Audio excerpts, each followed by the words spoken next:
본문의 감독에 대해서 말씀을 하고 있는데, 디모데전서 3장에 나오는 이 감독은 오늘로 말하면 목사와 장로, 장로와 목사를 말하고 있는 것입니다.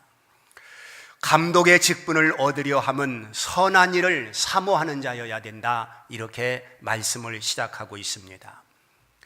즉 감독이 되고자 하는 자는 어떤 벼슬이나 혹은 권력이나 혹은 명예나 혹은 대접받는 것으로 생각하지 아니하고 착한 마음으로 어떻게 하면 하나님을 잘 섬길까, 어떻게 하면 하나님의 교회를 잘 받들까, 이런 마음을 가져야 한다는 것입니다.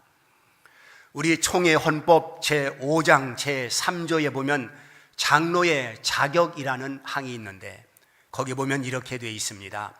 만 35세 이상 된 남자 중 흠없이 5년을 경과하고 상당한 식견과 통솔력이 있으며 디모데전서 3장 1절에서 7절에 해당하는 자로 한다, 이렇게 되어 있습니다. 디모데전서 3장 1절에서 7절에 해당된 자로 한다 해서 오늘 본문 말씀을 중심으로 이 말씀을 설명해 드리려고 합니다. 첫째는 책망할 것이 없어야 한다라고 말씀하고 있습니다. 여기 책망할 것이 없다고 하는 것은 사람들에게 비난받는 일이 없어야 된다는 말입니다. 교회의 감독입니다. 교회의 영적인 지도자입니다.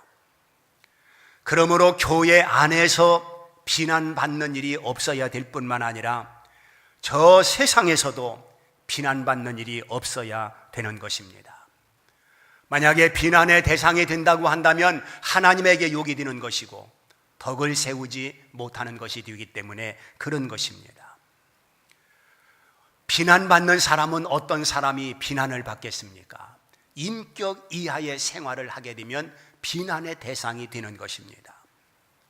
또한 윤리와 도덕을 무시한 그런 비행을 저지르기만 하는 사람이 있다고 한다면 역시 비난의 대상이 될 것입니다. 책망할 것이 없는 자를 세우라는 것입니다. 두 번째는 한 아내의 남편이 되어야 한다고 했습니다. 이 말씀은 재혼을 금지하는 말씀이 아니라 일부 다처제를 반대하는 말씀입니다.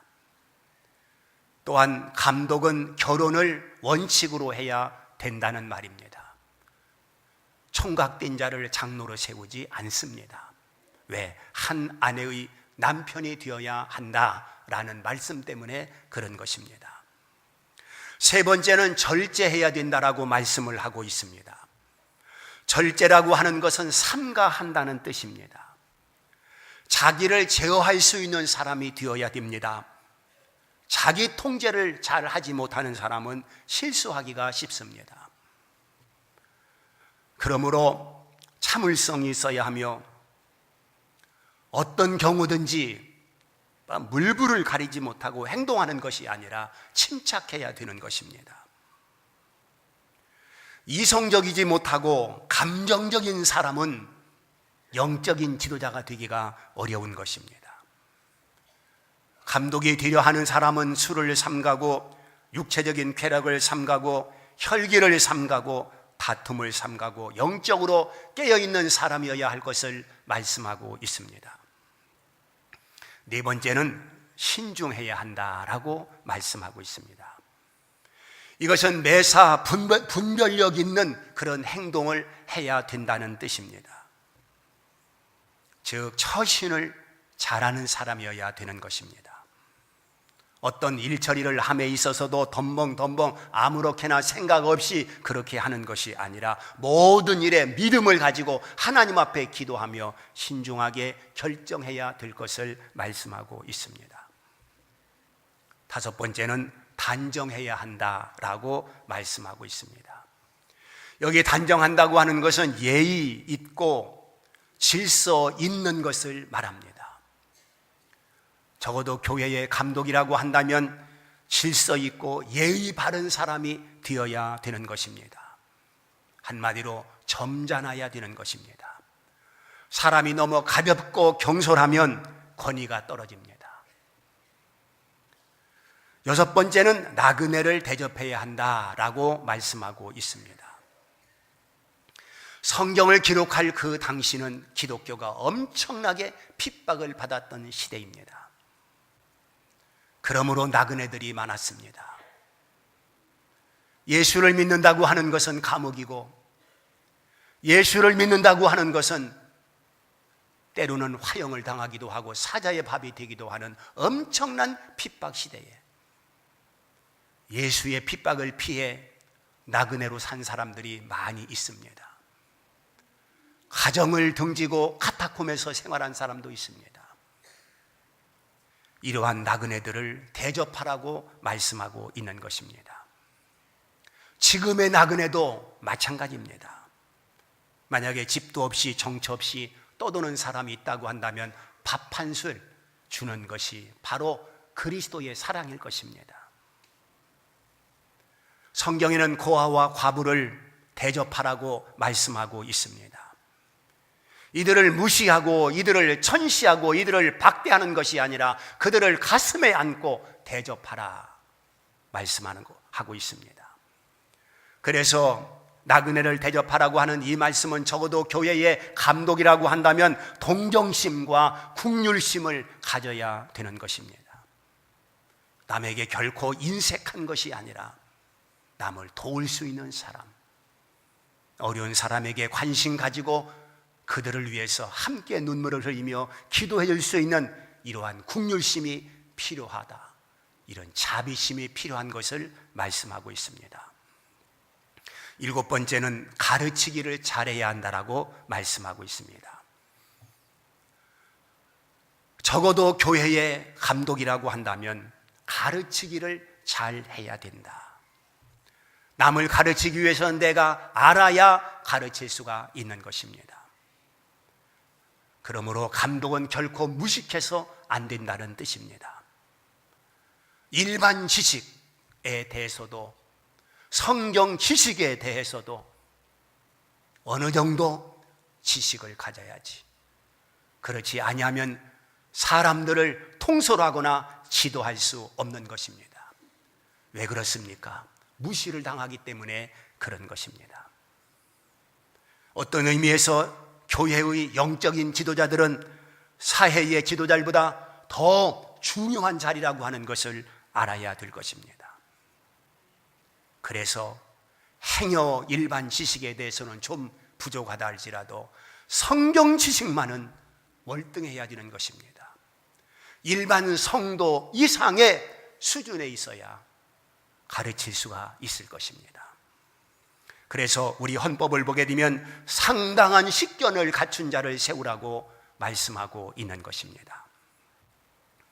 여덟 번째는 술을 즐기지 말아라, 술을 먹지 말라고 말씀하고 있습니다. 술을 먹는 사람들을 보면 기분 좋아 한 잔, 기분 나빠 한 잔, 자기의 기분을 술로 표현하고 술로 푸는 그런 사람들을 볼 수가 있습니다. 우울하다, 답답하다, 뭔가 문제가 풀려지지 않는다, 그럴 때 술을 마시는 것을 보게 됩니다.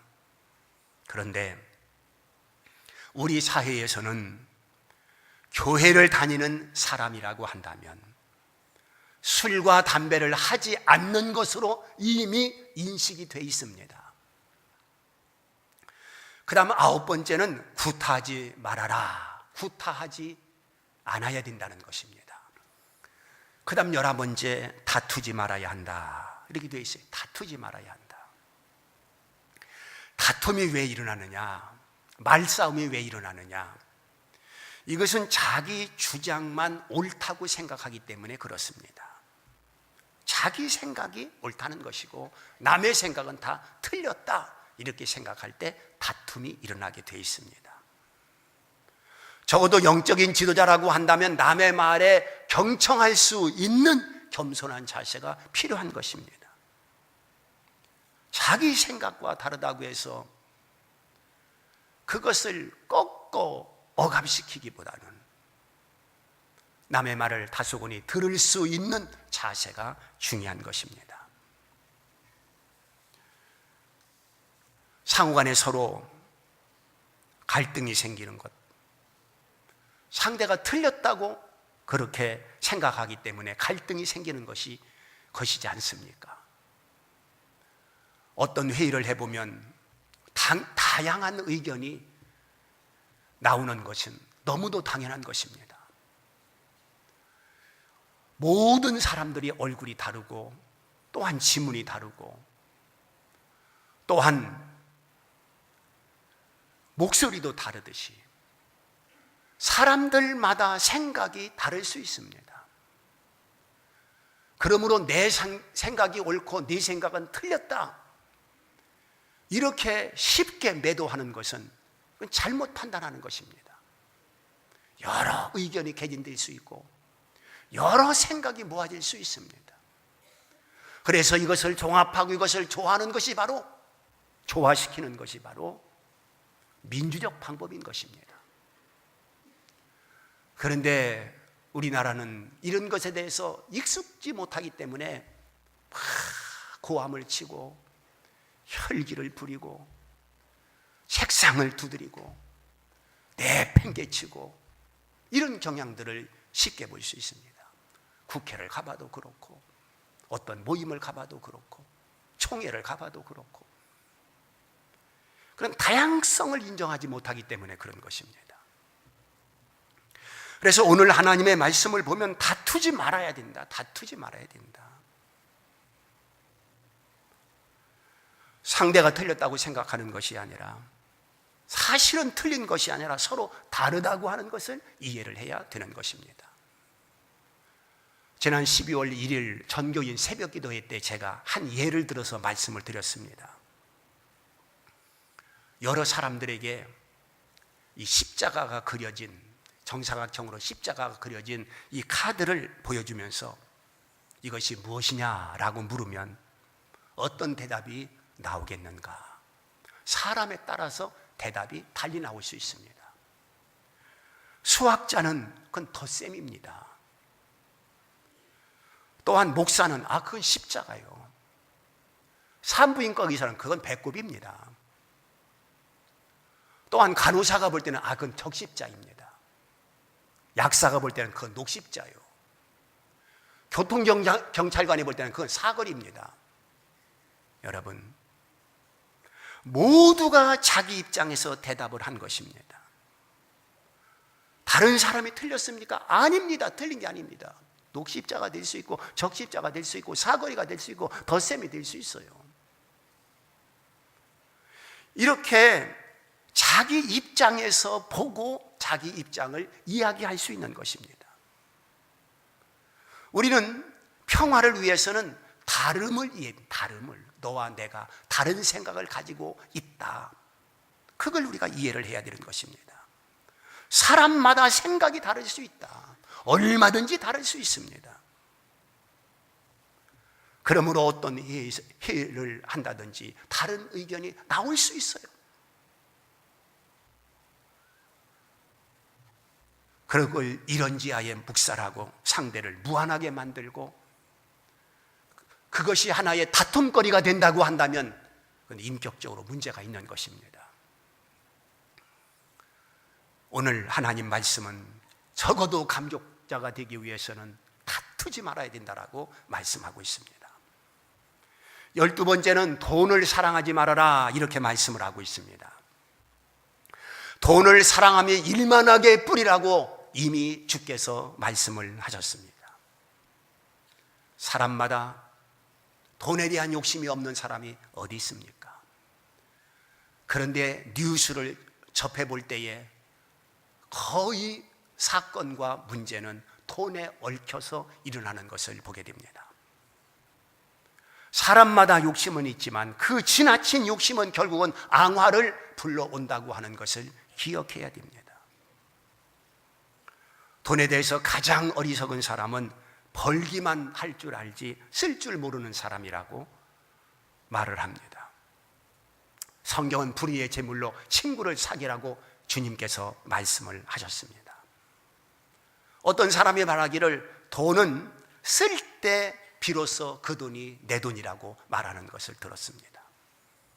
그러므로 우리 중직자들 그리고 믿음의 사람들은 남을 위해서도 쓸 줄 알고 자기를 위해서도 쓸 줄 알고 하나님을 위해서도 쓸 줄 알아야 되는 것입니다.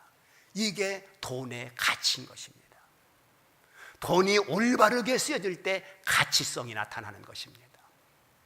남을 위해서 커피 한 잔이라도 대접할 줄 알고 나를 위해서 먹고 싶은 거 먹고 하나님을 위해서 필요할 때 드리고, 이게 돈의 가치입니다. 그 다음 13번째는 자기 집을 잘 다스려야 한다라고 말씀을 하고 있습니다. 거기 보면 설명하기를 자녀들로 모든 공손함으로 복종하게 하는 자라 이렇게 기록하고 있습니다. 중직자의 가정의 자녀들이 참 부모님에게 지극히 효성을 다하고 부모님의 말이라면 벌벌 떨고 순종하는 그런 자녀, 얼마나 보기 좋습니까? 그러나 때로는 자녀들이 있을 수가 있습니다. 왜 없겠습니까?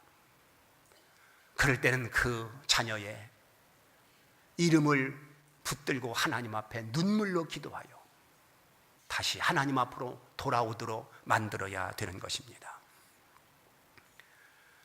그리고 이렇게 말합니다. 자기 집도 못 다스리는 사람이 어찌 하나님의 교회를 돌볼 수 있으리요, 이렇게 말씀하고 있습니다.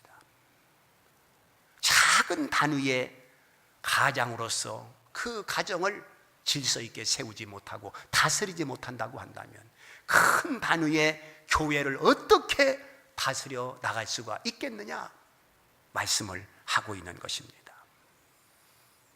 그러므로 중직자는 가정에서도 본이 되어야 되며 물론 하나님의 교회에서도 본이 되어야 할 것을 말씀하고 있는 것입니다. 네 번째는 새로 입교한 자도 안 된다라고 말씀하고 있습니다. 왜 안 되느냐? 교만해지기 때문에 그렇습니다. 적어도 영적인 지도자가 되기 위해서는 오랜 세월 동안 연단을 받아야 되는 것입니다. 오랜 세월 동안 하나님의 교회를 섬겨보고 하나님의 교회에서 봉사도 해보고, 그런데 그런 과정 없이 하루아침에 쉽게 중직자가 된다고 한다면 교만해질 수 있다는 거예요. 그래서 우리 법은 무흠 5년을 정해놓고 있는 것입니다. 그 다음에 마귀를 정죄하는 그 정죄에 빠질까 해서라고 말씀하고 있습니다. 우리 하나님은 교만한 자를 대적하시고 겸손한 자에게 은혜를 주신다고 약속하고 있습니다. 그 교만한 자가 받을 정죄가 뭐냐? 마귀가 받을 정죄를 받을 수 있다라고 말씀하고 있는 것입니다. 그렇다고 한다면 교만한 죄가 얼마나 무서운 죄인가를 우리에게 보여주고 있는 것입니다. 마지막 15번째, 위인에게서도 선한 증거를 얻는 자라야 한다라고 말씀하고 있습니다. 즉 중직자들은 세상 사람들에게도 칭찬을 받을 수 있는 사람이어야 된다는 것입니다.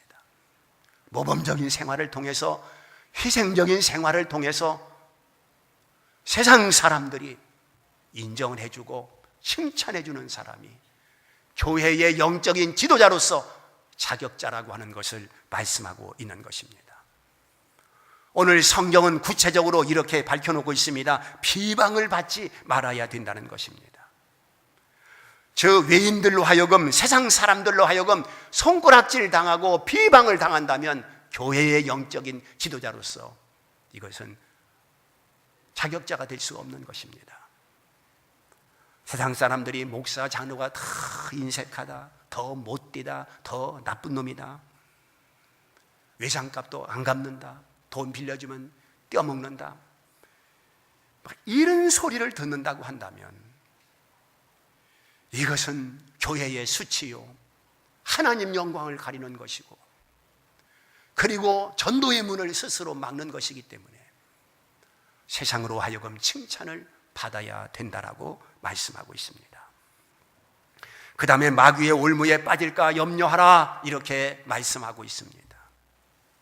목사 장로가 도박판을 드나든다든지 카지노를 드나든다든지 술집을 전전한다든지 이건 다 마귀의 올무에 빠진 것이고 마귀의 사슬에 묶여서 끌려가는 것입니다. 그래서는 안 되는 것이며 이런 자들은 감독의 자격이 없다라고 성경은 말씀하고 있습니다. 이 감독 자리가 너무너무 중요하기 때문에 오늘 이렇게 15가지 구체적으로 그 작용론을 말씀하고 있다고 하는 것을 알아야 됩니다. 그러므로 오늘 우리가 장로를 투표할 때에 그 사람이면 우리가 존경할 수 있다.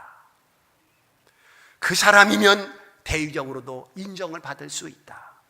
그 사람이면 우리 교회에 참 필요한 일꾼이 되겠다. 이런 사람이 있다고 한다면 여러분들이 아낌없이 밀어주어야 됩니다.